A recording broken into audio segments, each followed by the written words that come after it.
Welcome back to Primetime News. And a special welcome once again to our viewers on onespotmedia.com. Up first this evening, following a spate of robberies and attacks on security guards, law enforcement and heads of security firms held a crucial meeting today. Now, due to the sensitivity of the talks, reporters were not allowed inside. However, from all indications, a plan is being established for more collaboration between the groups. We were provided with material from the meeting from the JCF.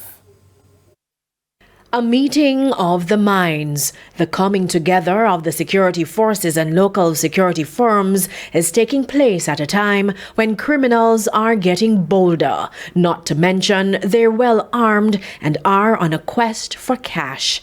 ATM vandalism is on the increase, while security companies have had to revisit their operations after two violent attacks on beryllium security guards transporting money. Andre McLean is the company's president. This is an attack not on beryllium itself, but it's really an attack on the country.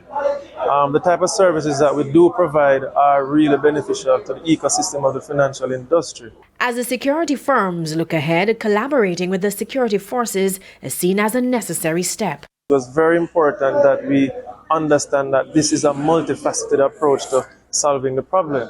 The security companies by themselves can't solve the problem, and with conjunction with the police and the military, I believe that with this joint effort, then we'll get to the bottom of it and make this place continue a peaceful place for us to operate. It's necessary for the police to understand some of the constraints that the armored car industry operates under and some of the peculiarities of how we operate under conditions. So this morning's exchange was one of informing the JCF of what it is we do, what are the challenges we face, and how we can better collaborate going forward. For Police Commissioner Major General Anthony Anderson, in the handling of large amounts of cash, especially within the security industry, we need a certain uniformity, standard operating procedures, and just best practices implemented within the industry, and then the communications between the industry and the JCF need to be supportive of a more secure environment.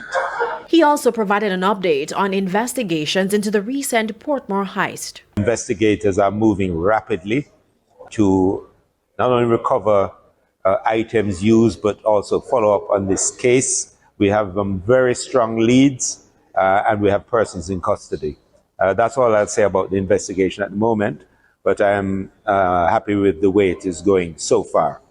And we should have some good breakthroughs in the near future. The police also have in their custody alleged gang members who've been responsible for other robberies.